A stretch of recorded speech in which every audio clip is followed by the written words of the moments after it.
Utuku nggerur kudara wah ana lihat opo akeh bulan kakekku narada ya ngger wis saiki nyatane wis padhang katone kayangan Suraya cipati ngalindrong giling wedi sak wadya banos padha tumekaning mati sangka dalane anakmu si tetuku ya aku malah melu bunga ya Kudara sira ya melu nyeksenana besok anakmu ra ketang mung sak umure jagung bakal tak dadekake ratu ning Silakanda karo Binangun ya anget manari maka aku melu nyekseni iku ing tansah sing panjenenganipun yang pun Bathara ya nggih kang saka iku Werkudara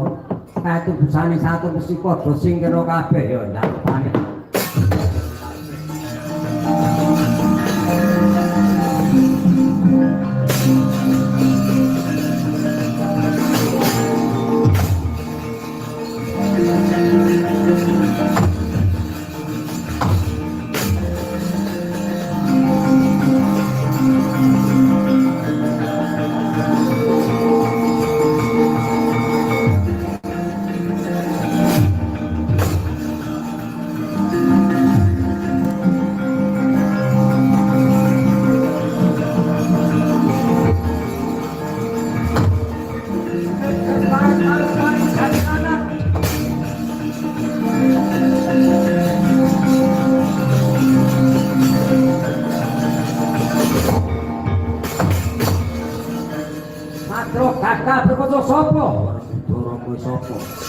Tumenggung pengajarnya keseting Sun Prabu Kalaprabu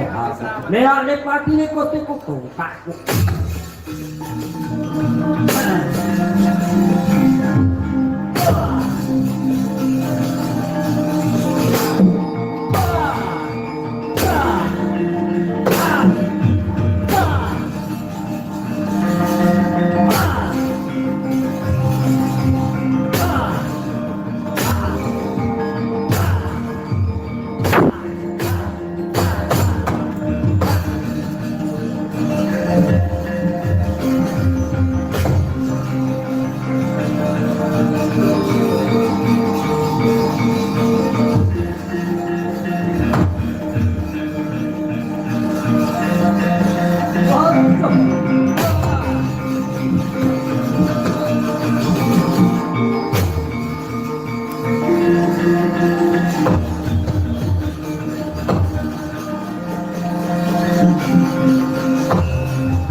pustakamu Ratu Gusti Prabu Kalaprabu Tumekaning pati oh dapur lagi yang mati Ratu Gustiku orang minggat kotot nyamu takon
Apa guru aku sumangsa banget tarima kasih dene